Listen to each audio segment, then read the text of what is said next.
Welcome to the In a Huddle Extra Time. Welcome along to the Pez's Elite Training Camp. We're joined with special guest, Danny Mills. How you doing, Danny? I'm very well, thank you. Good. I have 12 questions in front of me. It's our usual format for our podcast. I'm sure you're an avid listener. And On subscription. Absolutely. You'll get a notification later about your own podcast. Some of them have been sent in from some of the kids, some via Facebook, and some I've just made up myself. Fair so enough. we've got 12 of them. We'll try and head through them, and we've got some here that the kids on the camp perfect. have actually written. And I'm sure if anyone wants to shout one out later, we can organise that too. Well, put their hand up and wait to be asked. Yeah, maybe. I don't know how long our microphone is there, but another job for Ben maybe. Right over there, Ben? Good. Right. Straight into question number one then. Go for it. Right. Question number one. Tell us a bit more about your journey and what teams did you play for? Oh, how long have you got? I'll go right back to the beginning. Probably some of your ages. I was 11 years old. I was at Norwich at the time, living in Norwich. That's my hometown. Went for trials effectively, which was School of Excellence, which was sort of the academies-ish back then, talking 30 years ago, long time. Went for a trial, didn't get in the first year. Obviously was very, very disappointed. Came away feeling disappointed, rejected, and was tough. But thought, no, I'm going to go away, work on things, work on my passing, work on my touch, which I wasn't particularly great at. I was always fit, I was always strong, but technically I wasn't brilliant. So I went away, worked on that, got in the second year, and then started to work my way through the Norwich schoolboy academy system. Got to age 15, 16, started to play in the youth team at Norwich, the under-18s. And then very, very fortunately, started playing in the reserves, and my first call up into the first team squad was away to Aston Villa, back when Norwich were in the Premier League, a long time ago that as well. But yeah, very, very exciting. Didn't play, didn't get on the bench, but was part of the squad. It was one of the, 15, 16-man squad it was back then, only 3 substitutes. And that was amazing.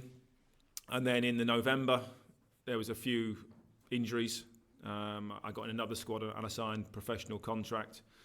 And I made it onto the bench for Everton versus Norwich. So I walked into the dressing room, didn't really know what the subs were going to be, and just saw Mills, 33, on the wall. And thought, oh wow, I'm going to be substitute against Everton. Players like Duncan Ferguson, back in the day, that evil, vicious centre forward, very, very aggressive. Halfway through the game, 2 defenders had broken noses, and one had a split eye, and I was sat on the bench, quivering and shaking, and didn't really want to go on. I was a little bit scared as a young 17-year-old. The following season, Martin O'Neill came in from Wycombe Wanderers as the manager. Pre-season I worked very, very hard, and he gave me a chance. Opening day of the season, Luton Town away in the, what was League One, Championship, whatever it was, equivalent of the Championship back then. Made my debut away at Luton, Sunday afternoon, live on TV, all going really well, excited, adrenaline pumping, gave away a penalty. It didn't start particularly well. Fortunately, we went up the other end and scored very, very quickly within about 2 or 3 minutes, but it was the longest 2 or 3 minutes of my life. I think I was just a little bit over-enthusiastic. Went to challenge somebody, push somebody in the back, gave away a penalty. Then had a decent season, followed it up with another season, and then had a little bit of a falling out with the manager over a couple of selection issues, and then was left really to play in the reserves for the next 6 months or so. And I was just desperate. I'd had a taste of first team football. I wanted to play. I was prepared to drop down a division, even 2 divisions, just to play football. That's what I wanted to do. Serious football. Saturday afternoon, 3 points. Lots of lower clubs were interested, but it wasn't until the end of what was then the transfer window in March, age 20, that Charlton came in for me. I played in a representative game for the under-21s, England under-21s. Alan Kirbishley, manager of Charlton, was the manager at the time. and he needed a right back, somebody with a little bit of pace, a good defender. I luckily had a good game, so it just goes to show that sometimes it's not about luck, but it's about timing. You know, playing well at the right time. He brought me in, and we went on an incredible run. I scored on my debut away to Crewe, and then we had 10 games towards the end of the season, won every single one, didn't concede a goal, and then went into the playoff final against Sunderland, and we drew 4 each, and then won 7-6 on penalties, and that took me to another level. Took me into the Premier League for the first time, proper. Made my debut the following season at Newcastle in the Premier League, aged just turned 21. And then you start to realise that's where I want to be. You know, it's what you dream about as a kid, what you really, everything that you want, it was there then. And we're talking at the time, Stuart Pearce was playing left back, Alan Shearer was obviously playing up front for Newcastle. They had an outstanding team at the time, but we managed with 10 men to sneak a 0-0. And then second game, we thought we'd cracked it. We beat Southampton 5-0. Clive Mendonca scored a hat-trick. And I think we were second in the league after 2 games. And we thought, this Premier League, it's a bit easy, this, isn't it? No bother. We got relegated that season. I think we set the record at the time for 9 straight defeats. And it's tough. You know, you're playing against some of the best players, even at that point, in the world. But I then got another move, went to Leeds United, which was incredible, really. I'd gone from not playing, being left out, playing in the reserves week in, week out, to suddenly getting this move to Charlton, getting promoted, getting relegated, and then getting a move to Leeds, who'd finished 4th in the Premier League that season. We're playing, again, Europa League football at the time against the likes of Roma. Who's the manager then? David O'Leary was the manager. They'd played against Roma. Obviously, Totti was there at the time in his prime and players like that. Went to Leeds, started very, very well, and then had a little bit of time out of the side, and then 4 or 5 good years at Leeds. Runs in what is the Europa League, UEFA Cup, and of course Champions League, where we made it to the semi-finals. Then your Leeds. Favourite time in football? Yeah, I had 4 really good years at Leeds. I played for the under-21s while I was at Charlton, played for the senior team, England obviously, when I was at Leeds, and played in the World Cup. And then unfortunately Leeds had a financial meltdown. Too many of us got paid too much money. We didn't perform. We didn't make the Champions League. And then it started to fall apart. I went to Middlesbrough for a year. Gareth Southgate, good friend of mine. I'm sure you know who he is these days. He was a player once upon a time, before he became England manager. Went to play with Gareth at Middlesbrough. Played up there. Managed to win the League Cup, Carabao Cup, or Carling Cup as it was then, while I was there. And then went to Manchester City before they were good, to be honest. They weren't. I'd like to think I started the revolution of Manchester City becoming good, but that would be a complete lie. But no, I went to Manchester. It was close. It was almost. Went to Manchester City. Had a couple of good seasons, but got injured for the first time in my career. Broke my leg in a game against Arsenal and missed from November. Missed the whole season, the rest of the season. Came back, played the first month of the next season. Broke my leg again and missed the whole of that season. And then getting back fit, went to join Pezza down at Charlton. Had a fabulous 6 months down there. Really enjoyed my time playing in, again, the Championship as it was at the time. I think we were second in the league. I think obviously Andy Reid, who was here last year. Players like that, Ben Thatcher, some good bunch of players. But it didn't quite work out. I couldn't quite secure a move. Basically, Charlton couldn't afford me at the time. And I left there and I went to Derby. And for those that don't know, Derby had 1 season in the Premier League and they hold the record for the lowest points total ever of 11. So you can imagine 11 points. They got battered every single week. I joined there in the January. But I like to say that the last game that I played for Derby, I only played 2 games for Derby, or 1.5. I played the first and I think we lost 1-0 to Wigan. The second game I played down at Portsmouth away, 30 minutes into the game. Just went in for a challenge, twisted my knee, came off after 32 minutes and never played again. That was it. Career finished, aged 30. Probably 5 or 6 years 7 years too early. But that's what can happen sometimes. But I like to say that the last game I played for Derby, we were winning 1-0. And had I stayed that season, I reckon Derby would have stayed up and not had the lowest points total ever. No one will ever know. Again, another fabrication of the truth. It's not good to lie, kids, but it happens. So that's a sort of a quick overview and snapshot. So plenty of clubs, played around a bit, played with some great players, made some great friends within the game, and enjoyed a fabulous career and probably a good 10 years in the Premier League. It's very similar to my own footballing journey. Well, yeah, exactly. I was born in Norwich. Yeah. Born in Norwich, so we are related then. We are related, yeah. We're not just booking. Right, well, cheers for that, because I think you've answered just about every single All question right. we got down here. So, I've got here question number 2. How old were you when you started playing? So just in general. I started playing. I mean, football wasn't as organised as it was now. It was basically turn up as a 6-7-year-old, just go down the park, and there'd be about 100 kids. And it was 11 aside, massive pitches. You know, the score would be like 19-20 every single game.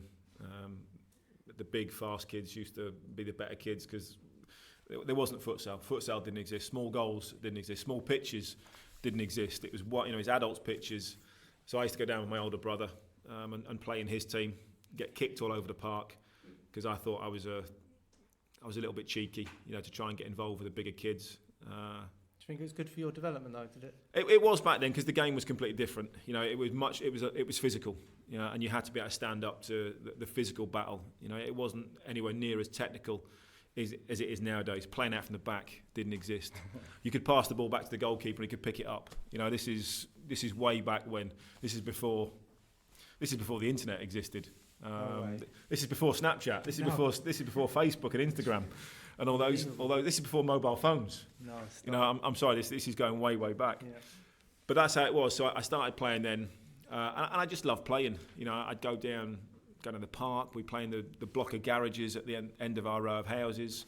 We'd open one garage, if we were lucky and there wasn't a car in it, and we'd use that as a goal. We'd play with a tennis ball in the street, all those type of things. You used to go knock for your mates. And generally, there would always be one kid that had a decent ball. Even if you didn't like him, you go knock on his door. Can you come out and play, mate? And if he didn't, you say, "Can we borrow your ball?" That was how it was. So I just loved playing football. Early grounding as the best grounding, other than obviously you had lots of coaches along the way and stuff. But that initial ground, is that the most important thing? I think that's just how it was back then. I mean, I'd have loved to have been part of this and have this sort of the coaching from early on and the setup. But it's just how it was. We used to go out and play. The rule was, from parents, when the street lights come on, you come home. Yeah. Simple as that.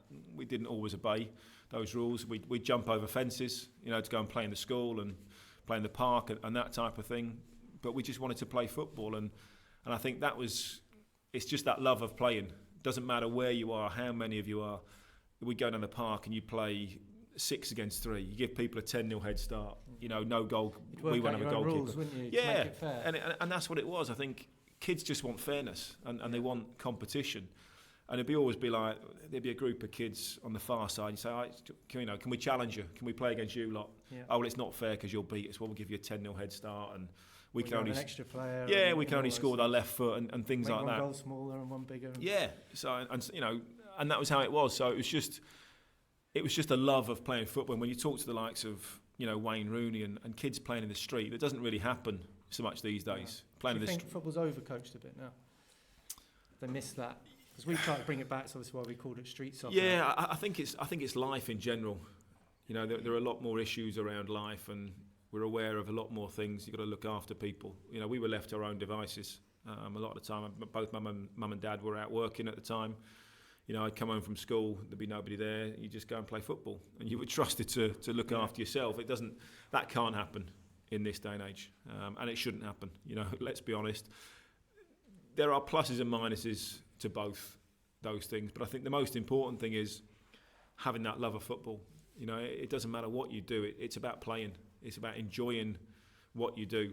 It's not about don't play football to become a footballer. Don't play football to make money. Don't play football to win trophies. Play football because you love it, and that's the most important thing. And I think you see that now. You know, I still play the odd charity game when I can, get involved. My knees aren't great, my back's not great, but I do what I can, and I play because I love it. And I get a bit carried away from time to time, and I still think I'm great. Well, actually, I was never great, but I still think I'm better than I was. But yeah, it's just, whenever you play now, it just rolls back. You know, it rolls back to when I was a kid, and just that love of playing football. Right. I think you've touched on this a little bit, but question number 3 is, what major setbacks did you have along the way? So obviously, with the kids, we try to... Yeah, I mean, it's tough. It's really tough. So you have to remember, any player that gets... There are very, very few players that get to the top. You know, when you look at Liverpool and Manchester City, they're probably going to win the Premier League for the next however many years. So there's only one team that can win the league. There's only 20 players that are going to pick trophies up, you know, in the next 5-10 years. Everybody else just has to deal with it. So that first knockback as a kid at 11 years old, not getting in to the trials was tough. But you learn from that and think, okay, I've got to improve. I've got to work harder. I've got to do my bit. So that's what I did. And then you get sort of into first teams, and then you get left out of the side, you know, and that's not particularly easy. I'd had a good season at Norwich. I'd played 35 games as a 18, 19-year-old. Started the season, picked up a little injury, and then got left out, for the rest of that season under Mike Walker at Norwich. And that was tough, because I thought I was good enough. I'd proved the season before, and I wanted to play. And then you're always getting knockbacks. People always doubt your ability. People always say you're not good enough. You know, technically you're not good enough. You give the ball away too much. You're not this, you're not that. You shouldn't be playing there. You got lucky. All these types of things. And it was really interesting listening to Joe Cole last week on Talk Sport. And he said he played under Mourinho. And Mourinho, whatever people think, is still one of the greatest coaches and managers of all time. And Joe said all he ever used to do was have a go at me. He said he used to give it to me every single game. He said I'd score, I'd come in the dressing room and he'd be on my case. Joe, this wasn't good enough, that wasn't good enough. He said, but I was so eager to please him. He said I was so desperate to do well for him that every time he told me something bad, I went out and I worked really hard to improve that. And he said that's the type of person that I was. That doesn't work for everybody, you know. Being told you're not great at something all the time, you know, can have an effect. But then Joe said it, and something that rings true to me, when you suddenly get that little bit of praise, he said, I felt 6 foot tall, $1 million. And he said, I just loved, all I needed was that one little bit of praise every couple of months, just to know that I was doing well. And I was similar. You know, whatever happens in football, you never played a perfect game. You can score a hat-trick, but you could have scored 4. You win 4-0, you should have won 5-0. You know, and we see that now with Pep Guardiola. It's a tough world, and especially in this day and age with social media, and you know, Twitter and Match of the Days and Sky and all this and all the media, all the journalists, everybody's got an opinion. Everybody will say you're good at this and good at that and you didn't do this, and your ratings on FIFA and all the rest of it all come into it. So you'll never ever play the perfect game. So you just got to know that you've gone out, done your best, given it everything you've got, and you know if you've played well. You're always going to make mistakes. You know, that's always going to happen. But it's how you deal with those mistakes and just saying, yeah, okay, I didn't mean to make a mistake. You know, it's going to happen. No one goes out intentionally to make a mistake, whether the ball runs under their foot, the goalkeeper lets it through their legs. So you have to learn to get over mistakes very, very quickly and think, it's happened, move on, and move on to the next game. Okay, I think we'll have a couple more from me, and then we'll... Because yours are a bit boring, aren't they? A bit rubbish. You'll take a day with your answers, you know, it's going to feel like that. Right, and you keep answering my other questions as we go along. Right, what do you think separates the small minority that do go on to have good careers from the thousands of talented players out there? Because there are thousands of talented players. The most important thing is work rate and hard work. I was brought up with desire and dedication. They are the two most important things. If you have desire, you know, you are going to push yourself, you are going to work harder than everybody else, no matter what. And then it's the dedication, you know, to sacrifice when you could be at home, maybe sat on the PlayStation, Xbox with your mates, or Could I be outside, kicking the ball against the wall, practicing my keep-ups, doing some little skills? The weather's bad. Do I want to go outside? I can't be bothered. Do I need to get fit? Do I need to wake up in the morning? It's cold, it's wet, it's windy, but I need to go for a run. You know, I need to do those things. So desire and dedication. There are lots of players that were far more talented than I ever was, without a shadow of a doubt. But I would say I worked harder, was more dedicated and made sacrifices.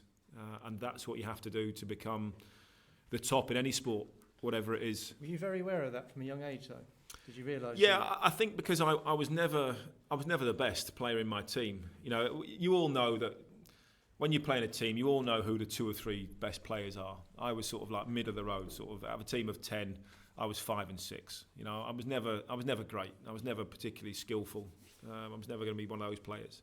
So I knew that I had to work hard. I had to work on my game more than anybody else. I had to be fitter, I had to be stronger, I had to be more positionally aware at times. So I knew to compete with everybody, that's how I had to be. And that was a real good grounding for me. I was always the fittest every pre-season. I'd be up there in the top 3. And if I wasn't, I'd make sure that I was. Even with England, the national team, I was, you know, sort of in the top 3 of fittest players. That was what I was about. I had to be fit. I had to get up and down the right-hand side as a fullback. That's what I had to do. So, yeah, it's being prepared to give something up. You know, you don't get anywhere in life without sacrifice, no matter what it is, and it's working out how much you're prepared to sacrifice to put that hard work in. Okay, talking of England, this question, it seems to be a good time for young English players at the moment. What are your thoughts on the current crop of youngsters? In particular, the possible lack of players that can excite us.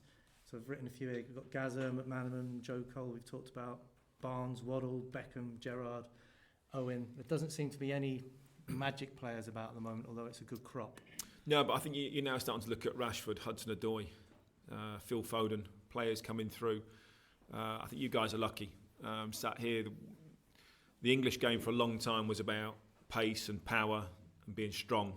And playing direct. Now it's very, very technical, and we're starting to see that with all these young players coming through.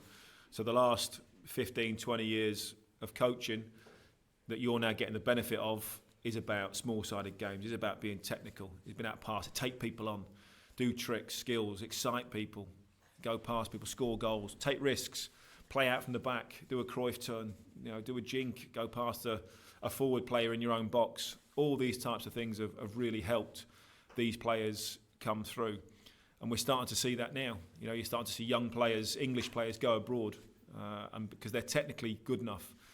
So I think it's a really exciting era for young players. We're starting to see the likes of yourselves look up to these young players and think, actually, I want to be now Phil Foden, I want to be Hudson-Odoi, I want to be Marcus Rashford.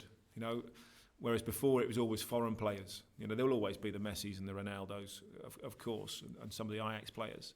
But I think now there is real English talent to aspire to. And that's what we all need. We all need people to look up to. And we all need people that almost we want to be. You know, I did it back in my day. I wanted to be Ruud Gullit. It was never going to happen with the dreadlocks and everything else. But, you know, there are players... Yeah, you see skills and goals and Van Basten scoring goals and players like that. You know, you try and emulate that in the park and, you know, chipping balls in. So I think the current crop of youngsters are exceptional. You know, very, very talented, and I think over the next 5 or 6 years that is only going to get better and better. Cool, right, let's throw some questions out here. We handed out some paper earlier in the week, so I've got some, if I can read them, we'll fire some of these off. If you can't read them, I'll read them. I haven't vetted them yet, I haven't got glasses. Right, this is from, it's one of the Maltese lads, Clever, is it? Cliver? Yes. Right, cool. And we've got... We're calling Patrick Clivert for short, Patrick that's what we call him. Yeah, he probably doesn't remember Patrick No, Clivert. man's his son. Yes, he's still... Is he at Ajax still, is he? He's moved now, isn't he? Is he? Good player. Which was the hardest player you ever faced? Hardest player... I don't know if it's most difficult or well, yeah, the most physically... The physically hardest player, as in taking elbows and getting kicked off the park and all that type of thing, was probably a guy called Mick Harford. Mick played for Luton. What you want to do is, when you get the chance, go on YouTube and put Mick Harford ant celebration. there was a team that scored a goal and they celebrated, in dead ants, when you lay on your back and you put your arms and legs in the air. The whole team did that. And Mick Harford just went and stamped on every single one of them and didn't get sent off. That. I mean, this guy was an absolute... See the one person Vinnie Jones said he was scared of? Yeah. Well, I'm sure you've seen, you've all heard of Vinnie Jones. Vinnie Jones wouldn't mess with Mick Harford. We played in a reserve game once and he just sort of went like that, put the ball on his head and he ran across and he elbowed me and it felt like a cartoon. I felt like my head was rolling across the pitch. I woke up in hospital, I don't know, hours later, whatever, completely out of it. He was a bit of an animal. And he didn't even get sent off for that. But that's how it was. Different era. Yeah, I suppose I was very, very fortunate to play against some amazing players through my England career, Leeds days in the Champions League. A young Cristiano Ronaldo, especially Ryan Giggs. You're talking Ronaldinho, Rivaldo, Ronaldo, the slightly fatter Brazilian Ronaldo, who is still, I would still say, is one of the best goal scorers, if not the best goal scorer of all time. Exceptional. But one player that tore me apart one time was David Ginola for Tottenham, who was playing at Leeds.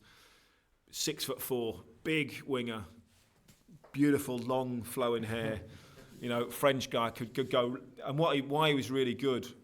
Most left-footed players at that time only had a left foot. You're all taught to play with 2 feet. Left-footed players are never taught to play with their right foot. They're always given that freedom that actually, if you're great with your left foot, you can just have a great left foot. It's acceptable. But Ginola could go both feet. Was absolutely brilliant.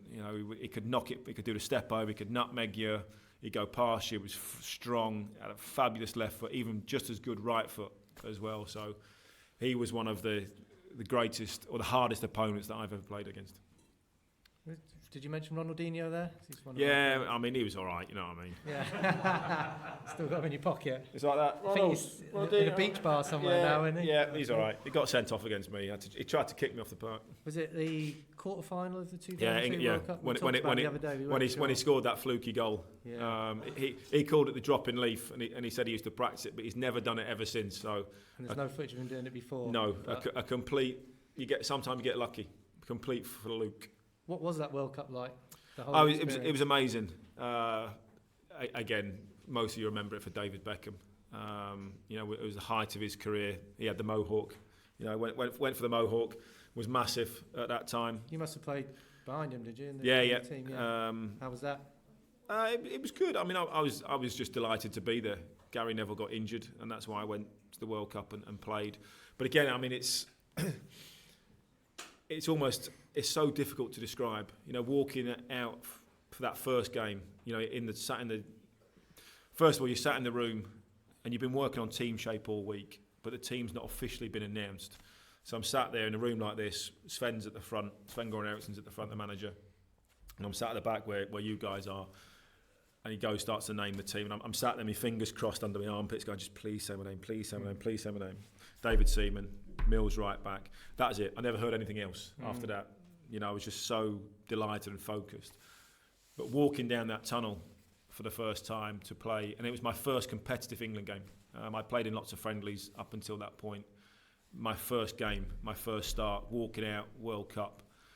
Millions of people watching that game over in Japan. Just one of the proudest moments that I'll ever have as a person, not just as a footballer. Who were the players in that dressing room that, when you looked around for, against anyone, we got a chance today because we got... we had. I mean, we were... It was a great era. We were so close to having a great team. We had probably, I would say, 8 out of the 11 players would walk into most teams around the world at that time. David Seaman, exceptional goalkeeper. Ashley Cole, arguably one of the greatest left-backs in the world at that stage. Sol Campbell, Rio Ferdinand, centre-halves. Midfield, Nicky Butt and Paul Scholes, and Owen Hargreaves sort of rotated himself, and Nicky Butt. Owen had just won the Champions League with Bayern Munich at the time. Paul Scholes, we know, absolute legend of a player. David Beckham on the right-hand side. Michael Owen up front. And then to fill in the gaps, Trevor Sinclair came into the team on the left-hand side. I mean, Trevor was a great player, but he wouldn't have walked into most international sides. Darius Vassella, Emil Heskey up front. and myself at right back. So we were a little bit unlucky at that time, but on the bench, Martin Keown, Gareth Southgate, Teddy Sheringham at the time, Robbie Fowler, some brilliant players on the bench and in the squad, but we weren't quite good enough. But I learnt an awful lot from a lot of the senior players in the dressing room at that time. Excellent. Right, we've got one here from Kyle. What was the secret of your success? Pezza. That's it. Pezza. No, funny, everyone says that. And then laugh. Yeah, I know. Yeah, if I'd have met him earlier in my career, maybe that would have been the case. Yeah, but sadly I met him towards the tail end of my career. No, it's just hard work first and foremost. Enjoying it. I love training every single day. I never missed training. Was always on time. Always worked hard, and enjoyed it. And that's the most important thing. What else have we got here? We've had this one. Is it Zine, Sean? One of the Malta lads? Zayan? Yeah, of course, that's what I meant. Yeah. Zayan. Let's see, you've got a few here. How many goals did you score in your last season? No, none. This is Derby. Yeah, but that was half a season. Did I score at Charlton? I don't remember if you did. No, is the answer. How many did you score all told? Come on, let's go. In my career, let me work it out. So we found one. 9. That's not bad. That was in my career, by the way. That was in my career, not in one season. And I got sent off 8 times. So I balanced that out. So 9 goals as a defender, 8 red cards. I'm in credit. I was one up. That's the way I looked at it. But I don't know why I didn't score more goals actually. It was before the overlapping. Yeah, but I had a decent shot from long distance. We found a great one for Leeds. Yeah, what I will say is most of my goals were spectacular. Yeah, so I was a scorer. Your sendings off. I was a scorer. Yeah, that's true. I was a scorer of great goals, not a great goal scorer. Yeah, true. And when you do type in your name to try and get some stuff, all sorts comes up. I dread to think. The one with Robbie Savage is my favourite. Yeah. Did you make up afterwards? No. No. It was an interesting story actually. So Robbie Savage tried to take me out about sort of thigh high. Obviously I turned around, picked him up by the throat. Don't do that, kids. It's not what you're supposed to do. I got booked, but I got thanked by a lot of people for doing that. It's kind of an iconic picture. Yeah. But interesting. I didn't see him, didn't play against him for the next sort of 4 years. We missed each other. I'd signed for Derby. I'd been at Charlton. I signed for Derby, and then 3 or 4 days later, Robbie Savage signed, and everybody was like, "Oh no, there's going to be a fight. Millsy's going to kick his head in. It's all going to go off in a change, and this could be really nasty." So I thought, right, I need to settle things down. So I went and got the picture of me with his hand on his throat, picking him up, and I put it on his locker. So when he came in first day, and I just put on it, "Robbie, I love you really," and he was great with it, and it just calmed everything down. But he knows not to mess. Don't worry. Got one here from But Benjamin. I'm calmer now. Don't worry, kids. Don't worry. This is very calm now. I'm mellow now. Got old. Were you calm when you came to Charlton? Were you a lot calmer? Yes. You're very vocal. I only got sent. I got sent off once. Did you? My last game. Was it? Yeah, last game for Charlton. I got sent off. Where was that? It was at home to Hull, and it was just before Christmas, which happened quite a lot in my career. I mean, purely coincidence. I remember Lloyd Sam getting sent off. Was that before your time? Lloyd Sam? Lloyd Sam was there, yeah. Well, away at Hull. Remember that? Yeah, no, I got sent off around about Christmas time quite often. I like Christmas. Yeah, like Christmas off. Right, we've got a very polite one here from Benjamin. Dear Danny Mills, at what point in your life did you realise that you had a special talent? And I still haven't realised that. I'm still looking for that special talent. No, I think I got to about 15, 16 as an apprentice and thought, I've got half a chance here. And I think making that step up into the youth team at sort of 16 and playing then thought, actually, yeah, I've got a real opportunity to go forward and have a go at this. So, quite late, really. I'd been at a professional club for, 5 or 6 years. But only when I got sort of 16, 17 did I actually really start to believe that I might have a career as a professional footballer. Got any from the floor at the moment that's out there? Anyone brave enough to Go on then, Archie. Nice and loud so we can hear you. Will you play with us later? Will I play? Yes, I'm going to show you how to score goals. And then you can all do celebrations for me. No, I still, if I would play, I would still play every day. I was very unfortunate. I had serious knee injuries that cut my career short very, very quickly before time. I still look after myself. I still keep myself fit. I still think in my head that I can play. But one thing that goes as you get older and you've had injuries is power. I used to be able to kick the ball the length of the pitch, no problem. There wasn't a stand built that I couldn't kick the ball over from a clearance. But as you get older, your power goes. And this day and age, I struggle to make the halfway line. But no, if I can, I will join in. I want to talk a bit about Leeds. Any Leeds fans? We've got Tom. Your dad's a Leeds fan, isn't he? Where's Best Tom? team in the world. Oh, that's right. Best team in the world, Leeds. It seems to be Forget about your Southamptons and all that sort of. Leeds are the best team. The team you had at Leeds must be right up there with the best the Premiership had. Would you say? Yeah, we were unlucky at the time. We had a very, very good squad. It's well remembered, isn't it? Yeah, we were top of the league at Christmas, 3 points clear. We had an exceptional side in that period. You know, the likes of Robbie Keane, Jonathan Woodgate, Rio Ferdinand, Lee Bowyer, Alan Smith. Lots of internationals throughout the side. But yeah, just all good young players working hard. We just weren't quite good enough, and Man United were just great at that time. And they were our nemesis. We could not beat Manchester United, unfortunately. What were Champions League nights like? First game of the Champions League was against Barcelona in the Nou Camp. So you walk down the tunnel. Wow. And for those of you who don't know, the Nou Camp's really strange because it's below ground. So it doesn't look huge from as you walk in. But you go down the tunnel, there's a little chapel on the left-hand side. Is where the home players go to say a little prayer. It should be for the away players to say a prayer because you just get absolutely ripped apart. We got a footballing lesson. We were 3-0 down after 30 minutes, hadn't touched the ball, and head was like that. Where's the ball? It's gone. They were just absolutely brilliant at that time, superb. But then we worked it out. We then played against AC Milan. We managed to beat them on the conditions were 10 times worse than they were tonight. It was biblical rain at the time.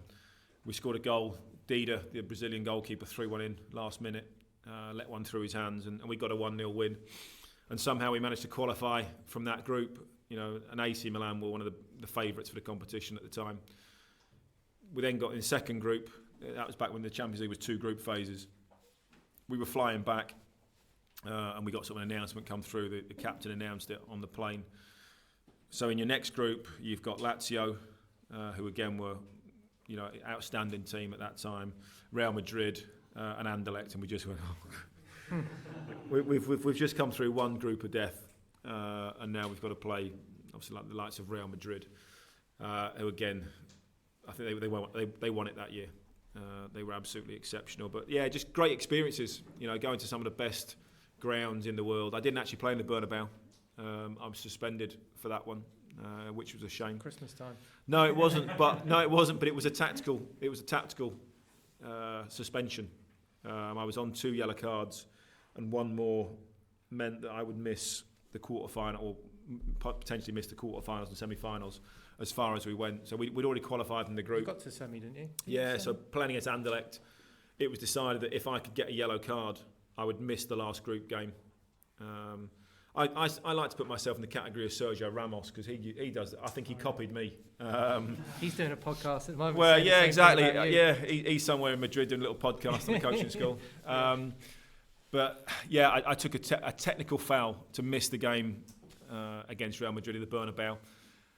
Sort of regret it now because at the time I thought, well, it's going to happen every year that you'll be in the Champions League. But of course, missed out on playing in one of the greatest stadiums ever.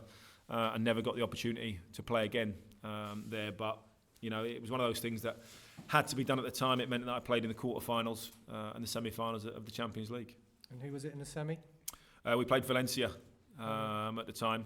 And then again, they obviously got to the final.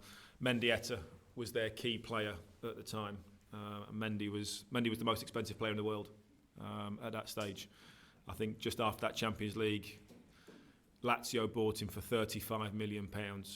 And if you go back, what's that, 2001, so that's a real long time ago.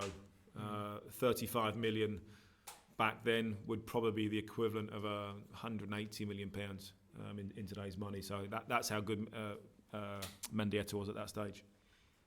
Anything from anyone else out there? Oh, we'll go for it. Paul. Do you have any experiences of playing against Cantona?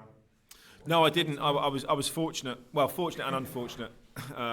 He was at Leeds before I was there, before my time. But no, I just missed the Cantona era. I think he finished in 90. He finished 95, 96 in the Premier League, and I think I was in the the division below at that stage. So no, was great player, but yeah, unfortunately didn't get to play against him. Okay, front row. Who is your favourite player ever? Favourite player ever. Favourite player ever. I mean, I think growing up, I was a bit weird actually. I like defenders, but I think looking back now, I always been a defender. I wasn't good enough to be a midfielder or a forward, but I think Cannavaro for Italy, was an exceptional player. Just Italians were always great and still are. Italians are some of the best defenders in the world, and as much as people don't want to defend because it's not fashionable in this day and age, everyone wants to play out from the back, and this defending is a huge part of the game, and the Italians are still some of the best at it. Yes, Tom. How many own goals have you scored? Ooh, What is own the goals. well? I was put down only one, but I don't think it's a deserved own goal. I still dispute the fact. It was a deflection, so it wasn't. I didn't pass it back to the keeper. I didn't smash it in my own net. I think it was against Manchester United at Middlesbrough. Quinton Fortune hit a cross in, and it was sort of going towards the goal, and it caught my hip, and then sort of went into the far corner. So I don't know. Let's have a vote. Is that an own goal? Is that that's not a proper own goal though, is it? I mean, come on, give me the benefit of the doubt. Quinton probably didn't score many. Well, He no, probably doesn't want he to be can an have own it. goal. He Yeah, can have it. Don't worry about that. Right, who've you got there? Hugo. What charity matches have you played? Charity mate, I got asked to play in the first games. What's the one there that Beckham and everyone plays in? Soccer Aid. I got asked to play in the first Soccer Aid, but my knees weren't good enough at that stage, and then I got asked time and time after that. But it's too good now. The standard is just ridiculous. I couldn't have played against some of those players when I was fit, let alone 10 years being retired and being injured. But no, I just do what I can. Wherever it is, I go and play, turn up, and I get carried away. I often give away a penalty, get a yellow card, old habits, unfortunately. Yes, in the middle there. Say that. What's your favourite stadium you've played in? Favourite stadium. Favourite stadium? Again, I've been very, very fortunate. One of the best away grounds ever is still Ellen Road, Leeds United. Still one of the best atmospheres ever. But I suppose the greatest, not necessarily the greatest stadium, and a lot of people will have never been there, never played there. We played Argentina in the World Cup in Sapporo, and it was inside. It was in a baseball stadium that was indoors. Actually, the England World Cup rugby team are playing there this year, but just unique, just completely different to play in completely an indoor stadium. No, not a roof, not one where the roof closes. That was just, and we beat Argentina. David Beckham scored the penalty, so that's an incredibly different and strange thing. But I've been very, very fortunate to play in some of the best stadiums around the world. Cool. Yes, young man. Who did you look up to when you were younger? I was born in Norwich. I looked up to the likes of Steve Bruce and players like that. I sound so old, and I just can't. I am old. I'm not that old, but football wasn't on telly, an awful lot. You had match of the day, and that was it. And we didn't even have a video recorder back then. You've got no idea what a video recorder is. Forget all this technology. So you had to stay up. Bear in mind, you'd be like 8, 9 years old. If your parents would let you stay up till like 10, 11 o'clock at night, which was never going to happen, you didn't watch it. So you probably got to see one live game a month. The only players that you could aspire to be was going to watch your hometown club, and that was Norwich at the time. And it was Steve Bruce, Kevin Drinkle, Dave Watson, players like that, Rule Fox at the time. You supported Norwich? Is they still your team? No. No? You're a Leeds fan now? Yes. Yeah. No, yes and no. I was a Norwich fan all the way through until I left. And I left the club on bad terms. And it soured my relationship with them, really. And has done ever since. You're like pantomime villain when you go back there. Yeah, not that I'm bitter and twisted, but I am. But yeah, so it's hard once you've played for a lot of clubs. It's hard to be a real football fan, in all honesty. You tend to. A lot of my friends are Leeds fans, and it's where I live. So that's the club that I look out for most. You get good reception there, then. Yeah. And Leeds fans, one of the only clubs Leeds fans like me. Yeah. So I like going back there. Right, someone else. Is it Archie again there? Explain your dirtiest tackle. Explain your dirtiest tackle. Now you're getting into. How long have you got? I'll show you a video. It's not. I'll show you a still actually. It's afterwards if we can get it on a bigger screen or whatever. It was horrendous. Did they deserve it? Of course they did. Without a shadow of a doubt. Actually, I mean it is actually horrendous. A pal of mine took the picture. I was playing for England. It was Wayne Rooney's debut. Sven changed the whole team at half time, and I was captain for the second half. We were playing against West Ham at West Ham against Australia. I went out and there's a tackle, and I'll show you, it's just awful. I've missed the ball by some distance. No, bizarrely. It was one of the ones where I didn't. I never went out to injure anybody deliberately, but you had to look after yourself, and it was a different era. Sometimes it was a case of, if he's going to come, I know he's coming to kick me, so I've got to look after myself and maybe kick him first. Bearing in mind, Dennis Bergkamp broke my leg and left his foot in. Dennis was an exceptional player, but had an edge and could be a little bit nasty. Yeah, not many people know that about him. But all top players have that edge. You don't get there. But it's the game was completely different. If I'd have played the same way today as I played back then, I'd have had about 6 red cards in the first half of every game. VAR would be your friend. But it's just how it was. The game. Thankfully, the game has moved on completely. I mean, to sum that up, as a fullback or as a centre or as a defender, if I didn't go straight through the back of my winger or centre forward first tackle when I was 15, 16, you used to get taken off. That was how it was. First tackle. No, they're in a game. First tackle was free. It didn't make any difference how bad it was. You didn't get booked. You gave away a foul, and that was it. And it was dangerous. And players got injured off the back of it. So thankfully now that's been outlawed. Adam at the back there. Best coach or manager you've worked with and why? Best coach that I've worked with, Steve McManaman. Exceptional coach. Not great as a man manager. Struggled a little bit with big players and big egos. And struggle with that whole dynamic. But as a coach, one of the most inventive, one of the most informative. Every session was fun. Every session was enjoyable. You wanted to work hard in those sessions, and you learned an awful lot from those sessions. So as a coach, he was actually exceptional. Brian Kidd, again, was very, very good for slightly different reasons. Kiddo made you feel like the greatest player on the planet. Would always give you confidence, no matter what. Managers I worked with, hundreds of really, really bad ones. But bizarrely, Alan Pardew, my second time at Charlton, was very, very good. I was a senior player at the time, allowed me a little bit of freedom and trusted me. And I think entrusted the senior players to look after themselves. He's a good man manager, wasn't he? Yeah, that's what the top coaches do. They allow senior players to run the dressing room because they set the standards. If the senior players are turning up on time, they work hard. All the younger players have to follow suit, and I think that's the way it should be. Just a bit more about players. Who were like your favourite players to be around?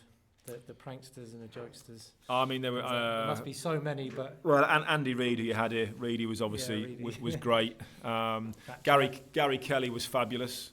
Ben Thatcher, was absolutely brilliant. I think he's my favourite of all time. Ben Thatcher was Jekyll and Hyde. was absolutely superb, laughing and joking. But what I liked about Thatcher as well, there was a time to be serious, and it was the moment the coach said, right, we're training, it was serious, and he worked very, very hard. The moment the session stopped, it was laughing, jokes, games, kicking balls away, kicking balls at people, all sorts of things going off. Michael Dewberry played at Chelsea. Again, was a fabulous character. We had a new training ground built at Leeds at the time. We had a swimming pool built, an indoor facility. It was fabulous. Dubes wasn't in the team at the time, so he went and bought some ducks and put them in the swimming pool. And he bought some chickens and put them in the indoor area and just let the chickens run around. So trying to see the coaches trying to catch these chickens was quite fun. I don't recommend that, but it was good fun, good days. Anything else? Tom, second question from you. Who's the best player you played with? Best, again, I was very, very lucky. Harry Kewell was incredible. Harry Kewell was like Gareth Bale, sort of 15, 20 years ago. Left-sided player that could play up front, would score 20 goals plus a year in the Premier League, was absolutely outstanding. But Paul Scholes was just exceptional. His vision, his ability, his touch, could play all sorts of passes. But one of his finishing was just off the planet. The forwards always used to do shooting afterwards. The defenders would try and join in, and we'd be kicking balls everywhere. But Paul Scholes, no matter what, he had this ability to hit volleys and just smashing volleys, but top corner, time and time again. The power that he had, but also the accuracy to. Most of us, and we'll do it this afternoon if we get outside. You have a shot and you're trying to hit it as hard as possible. You're just trying to hit the goal. If it goes in the top corner, it's generally a little bit lucky. Paul Scholes would aim for the top corner. He'd go right corner, he'd pick that one out. Left corner, pick that one out. And he would do it 99s out of 100. He would pick out that top corner. His finishing was just like I've never seen before. Do you think he was a little bit underappreciated, Scholes? Definitely. He was unlucky. He played for England often on the left-hand side. Because a lot of pros do say, don't they? They pick him out as being the one. Paul Scholes, his ability, he's scoring hat-tricks for England playing out of position. That's how good he was. But I think when you speak to players, he is one player. And I think even Zidane said that he's one of the best players that he's ever played against. Yeah, Reedy picked him out last year. It just seems to be a running theme with Scholes. Because he's good. Yeah, well, clearly. Hugo? What's your least favourite team? Least favourite team? Oh, got Man United. Ooh. Man United, But it's also a compliment to Man United as well. they were just good, and that was the problem. They were very, very good. But I played for Leeds. There's a huge rivalry and a massive hatred between Leeds and Manchester United. And then I played for Manchester City as well. Yeah. Yes, you weren't popular there. No, I don't like Man United. But equally, I don't really like Liverpool either. Why not? What's good about Liverpool? Why? Robbie Fowler? No. You played with Fowler, didn't you? Yeah. And McManaman? Yeah. Was he there? Yeah, played them with Manchester City. One from Paul? Just a few more then. We Quiet, please! briefly spoke about it this morning, but we had the psychologist come in yesterday, and she was talking about reactions. So I think the best reaction I've seen from you was when you got nutmeg by Thierry on. I have to say, Could you talk us through? I'm You sure knew it was coming I'm from sure you've somewhere. all seen this. I'm sure. How many times have you seen it this week? Danny's coming in. Let's pull up the Thierry Henry nutmeg video. One, it's not a proper nutmeg because he drags it from behind, so that's not a nutmeg. So I'm having that one. Seriously, this is genuine. I still believe the ball was out of play. I was trying to shield it into the corner. It would have been our throw-in. I was trying to shield it. I thought the ball had gone out of play, and that's why if you look at my reaction afterwards, I looked straight at the linesman. It's not about the nutmeg. Had I believed it was still in play, and I thought he'd done me at that point, he sort of just dragged it back through my legs, I'd have wiped him out, and he'd have been in Rose Ed. So, and Pez will stick up for that. That would have, if that had genuinely been a proper nutmeg, that would have been my reaction, and I'd probably taken a red card for it. But I didn't. I just went, "What do you mean? I thought the ball was out of play." So yeah. These things happen. I'm surprised you didn't get him back later, though. I asked him about it. Actually, I did. We did the World Cup commentary together, in France, the opening game of the tournament, and I made a joke about it, and I said he hadn't, but I just said, actually, we just come on air, and I said, actually, it's really interesting. Thierry Henry's just apologised and said that the ball was out of play. So don't believe everything you hear on radio. Right, last couple then, yes? Did you ever want to play in any different positions? I would have loved to have played centre forward, but wasn't good enough. I played wing back at times. I played in midfield a little bit. Again, wasn't quite good enough. This is probably shouldn't say this, a little bit wrong. But when I played, the better you were, the further up the pitch that you played. So playing as a defender and then being out wide, I was probably one of the worst in the team. Nowadays, fullbacks are a massive part of the game. When you look at Trent Alexander-Arnold, Robertson, Dani Alves, all these types of players, absolutely superb. But the most, it's not always the case, but the most important players, the best players, generally play down the middle of the pitch. It is different now because you have likes of Mo Salah that play on the wings. But the era I played in, the centre, the spine of the team that often people talk about, was probably one of the most important things. Okay, last one from Archie. Do you play fantasy football, and if so, can you join my league? Fantasy football, no, it's too time consuming. I don't have time in my life for it. It's very, very difficult. Would you rather be playing golf? Yes, I can't play FIFA on the Xbox or PlayStation. I can barely turn it on. My kids just laugh at me when I try to play Definitely the same era, won't we? Yeah. But having said that, I don't like these modern terms of CDMs and this, that, and the other, and whatever. You're a midfield player. You've got to be able to do everything if you're a midfield player. Forget about I'm a holding midfield player, attacking midfield player. You're a midfielder. You've got to be box to box. You've got to stop goals. You've got to score goals. You're a defender. You still got to play out from the back. You're a centre forward. You've still got to defend as well. So I don't like all these positions where you are only this type of player.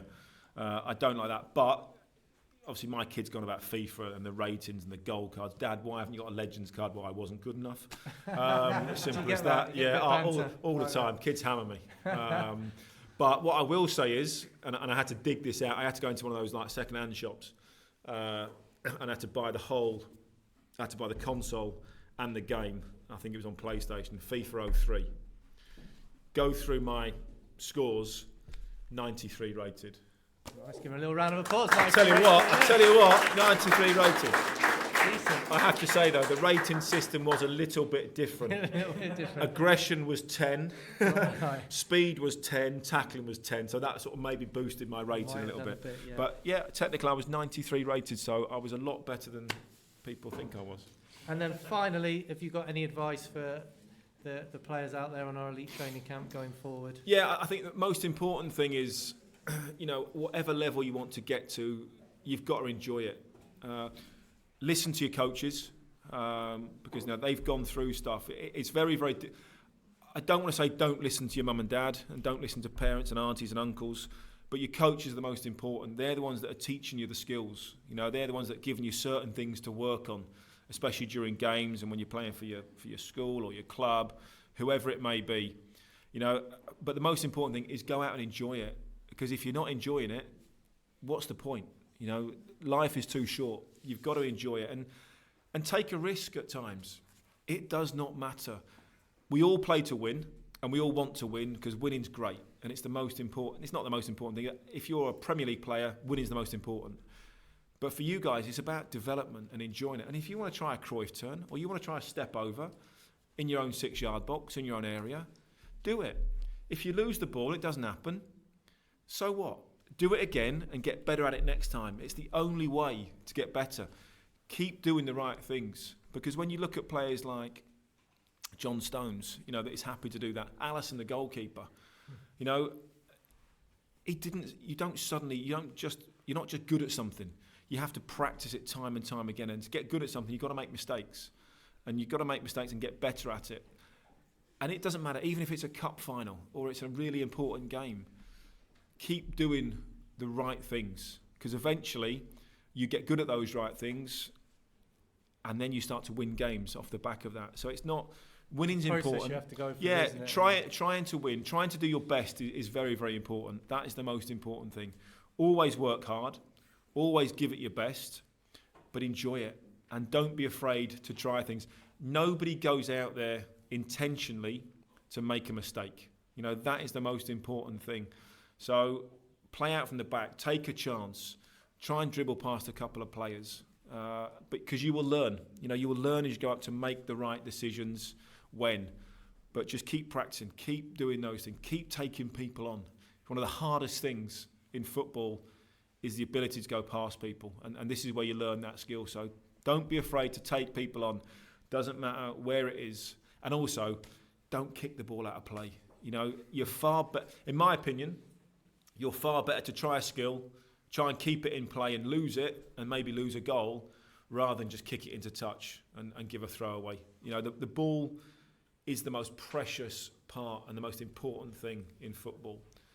And out of a 90-minute game, you might only have that ball for 1 minute. That's it. So you play, let's just say you all make it, you're playing in the Champions League.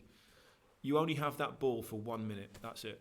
So enjoy it. Make the most of that ball while you've got it. So most of the game is running around without it. And that's, I tell you, that's not as much fun. Right. Can we give Danny a big round of applause?